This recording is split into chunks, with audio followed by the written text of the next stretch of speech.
मास एक ऐसा पॉइंट होता है किसी ऑब्जेक्ट में जहां पर उसका टोटल मास का जो है एवरेज पोजीशन हमें पता चलता है। फॉर एग्जांपल, मानो कि एक जो बॉल है अपने पास वो बहुत सारे छोटे छोटे स्पॉट से बना हुआ है। अब हर एक डॉट का एक फिक्स मास है, ठीक है, और उस मास का एक पोजीशन भी है। तो अगर एक एक डॉट को हम लोग टोटल करेंगे, हर एक डॉट का अपना मास और अपना पोजीशन होगा। तो अगर मान ले कि हम हर पोजीशन और मास का मल्टीप्लीकेशन कर दें, यानी कि मान लो m है और मान लो उसका पोजीशन r है, तो m मल्टीप्लाइड बाय r, इस सारे का हम लोग अगर टोटल करें सारे स्पॉट्स का और उनको टोटल करके एक नंबर बना दे और उसको ऑब्जेक्ट के टोटल मास से डिवाइड कर दे, तो हमें क्या मिलेगा? सारे टोटल मास का जो है अपने को एक एवरेज पोजीशन मिलेगा। तो उस पोजीशन पे क्या होगा? वो ऑब्जेक्ट का बैलेंसिंग पॉइंट हमको मिलेगा। तो सपोज समझ लो कि मेरा चश्मा है, मुझे दिखाई नहीं दे रहा, तो ये इसका सेंट्रल पॉइंट है, ये इसका बैलेंसिंग पॉइंट है। क्यों? क्योंकि इसका ओवरऑल जो एवरेज पोजीशन का डिस्ट्रीब्यूशन है, एवरेज मास का डिस्ट्रीब्यूशन है, वो यूनिफॉर्म है। तो उसकी वजह से क्या होता है कि इसका लेफ्ट साइड और राइट साइड दोनों side equal amount of mass है, तो इसको मैं इजीली बैलेंस कर सकता हूँ। अगर कोई ऑब्जेक्ट में इस तरह से अगर यूनिफॉर्म डिस्ट्रीब्यूशन ऑफ मास है, तो इसका जो सेंटर ऑफ मास है उसका जियोमेट्रिक सेंटर होगा, ठीक है। तो अगर कोई बैंगल है, अगर सपोज मान लो अपने पास एक ये रिंग है, तो रिंग का सेंटर ऑफ मास कहाँ पर होगा? इसके अंदर होगा, इसके ज्योमेट्रिक सेंटर के अंदर, ठीक है। तो इस तरह से हम लोग कई सारी चीजों का सेंटर ऑफ मास ढूंढ सकते हैं। अब सेंटर ऑफ मास और सेंटर ऑफ ग्रेविटी में क्या डिफरेंस है? सेंटर ऑफ ग्रेविटी ऐसा पॉइंट है जिसके अंदर उस पॉइंट पर ग्रेविटेशनल फोर्स की वजह से उस पर जो अफेक्ट करने वाला टॉर्क है वो उस पर्टिकुलर पॉइंट पर जीरो हो जाता है। अगर सारे मास का कंसीडरेशन करें तो मान लो जहां पर यूनिफॉर्म ग्रेविटेशनल फील्ड है, यानी कि जो यूजुअली हमारे केस में होता है, हमारे प्लैनेट पर जो है ग्रेविटेशनल फोर्स मोर और लेस यूनिफॉर्म है, तो इस केस में सेंटर ऑफ मास और सेंटर ऑफ ग्रेविटी दोनों एग्जैक्टली एक ही पॉइंट पर आ जाते हैं, ठीक है। तो ये सेंटर ऑफ मास की हमें जरूरत क्यों पड़ती है? किसी भी चीज का बैलेंसिंग पॉइंट अगर हमें फाइंड करना हो तो हमें इसकी जरूरत डेफिनेटली पड़ेगी। तो अगर कोई ऑब्जेक्ट को स्टेबल तरीके से हमें खड़ा रखना हो, जैसे कि मैं अभी अपने दोनों पैरों पर खड़ा हूँ, और किसी भी बिल्डिंग का सेंटर ऑफ मास अगर हमें पता हो, तो बॉडी बिल्डिंग का आर्किटेक्चर हम लोग सही तरीके से डिजाइन कर सकते हैं। हमें नॉर्मली स्टेबल चीजों को देखकर हमें इतना आदत पड़ जाती है कि हमें सेंटर ऑफ मास का इंपॉर्टेंस हमें पता नहीं होता। फॉर एग्जाम्पल, कोई चीज देख लो, अगर एक बिल्डिंग है तो उसका सेंटर ऑफ मास उसके सेंट्रल पॉइंट पर होगा ऑब्वियसली।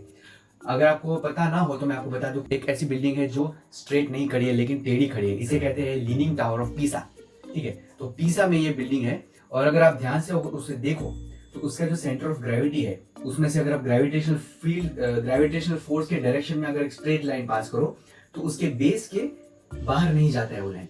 इसकी वजह से बिल्डिंग स्टेबल है। अगर थोड़ा सा और टेढ़ा हो जाए तो बिल्डिंग का जो सेंटर ऑफ ग्रेविटी है वो लाइन सीधा से उसके बेस से बाहर चला जाएगा, तो वो बिल्डिंग गिर जाएगी। तो इसी तरह से हम किसी भी ऑब्जेक्ट को स्टेशनरी रख सकते हैं। फॉर एग्जाम्पल, अगर ये मेरा मोबाइल है तो मोबाइल को मैं इस तरह से अगर पकड़ूं तो ये शायद स्टेशनरी रह पाएगा। अगर इस तरह से मैं इसको पकड़ूं सेंटर से, तो इट इज स्टेशनरी। तो ये कहाँ हो गया? इसका ज्योमेट्रिक सेंटर ऑफ लाइन यहाँ पे। तो इस तरह से हम लोग ये पॉइंट भी कंसीडर कर सकते हैं। तो इस पॉइंट पर मैं इसको 5 minutes later. Okay, so leaning tower of Pisa का सेंटर ऑफ मास इस तरह से है। तो अगर हम लोग ऐसा कोई एक्सपेरिमेंट करें कि जिसमें हम और डायनामिक तरीके से सेंटर ऑफ मास को देख सके, तो मैं आपको दिखाता हूँ 2 एक्सपेरिमेंट्स। चलिए शुरू करते हैं। 2 फोक्स, एक कॉइन और एक ग्लास की मदद से हम लोग फिजिक्स का डेमोन्स्ट्रेशन करने वाले हैं। आपको कॉइन को इस फोक के अंदर से इस तरह से दोनों के बीच में से पास करना है, और इसको यहाँ पर इसके कॉर्नर पर, इसके एज पर आपको बैलेंस करके दिखाना है। जितना हो सके उतना बाहर की तरफ इसको लेके जाकर इस तरह से बैलेंस पर रखना है। It's a challenge. आप करके दिखाओ अगर आप ये कर सकते हो कि नहीं। कमेंट में बताइए क्यों होता है, इसके पीछे फिजिक्स क्या है। एक लटकता हुआ वेट और 3 मैचस्टिक्स, देखो क्या होता है।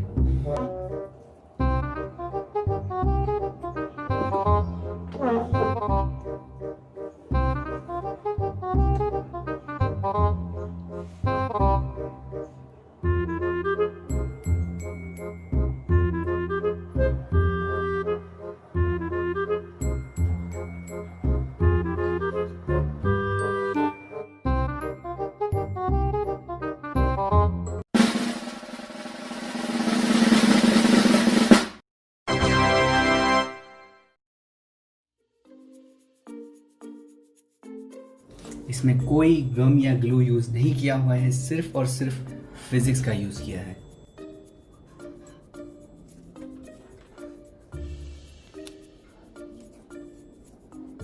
सेंटर ऑफ मास, इस फोक का सेंटर ऑफ मास इस पॉइंट पर है, तो यहाँ पर से मैं इसको बैलेंस कर सकता हूँ। अगर दोनों फोक्स को मैं ज्वाइन कर दूं तो उसका सेंटर ऑफ मास यहाँ पर आ जाएगा। तो यहाँ पर आप आ जाओ, यहाँ से देखो, अगर मैं इस तरह से फोक को रखूं तो इसका सेंटर ऑफ मास एग्जैक्टली इस पॉइंट पर है। लेकिन अगर मैं इसको जरा सा कर्व करूं इस तरह से तो सेंटर ऑफ मास शिफ्ट होकर यहाँ पर आ जाएगा इसके बॉर्डर पर। अगर ग्रेविटेशनल फील्ड यूनिफॉर्म है तो सेंटर ऑफ मास और सेंटर ऑफ ग्रेविटी दोनों एक ही पॉइंट पर होंगे। तो इस तरह से सेंटर ऑफ मास शिफ्ट होकर ग्लास के बॉर्डर पे आ जाता है और अपना सिस्टम कंप्लीटली बैलेंस में हो जाता है। इस लटकते हुए वेट की वजह से यहाँ पर जो स्ट्रिंग है उसमें एक टेंशन प्रोड्यूस होता है, जिसकी वजह से वो अंदर की डायरेक्शन में पॉइंट करने की कोशिश करता है, और इसी की वजह से जो हॉरिजॉन्टल स्टिक है वो इस पोजीशन में अटकी हुई है, और ये वाली स्टिक ऊपर वाली जो वर्टिकल स्टिक है उसको सपोर्ट प्रोवाइड करता है, जिसकी वजह से जो ऊपर वाली हॉरिजॉन्टल स्टिक है वो अटकी हुई रहती है।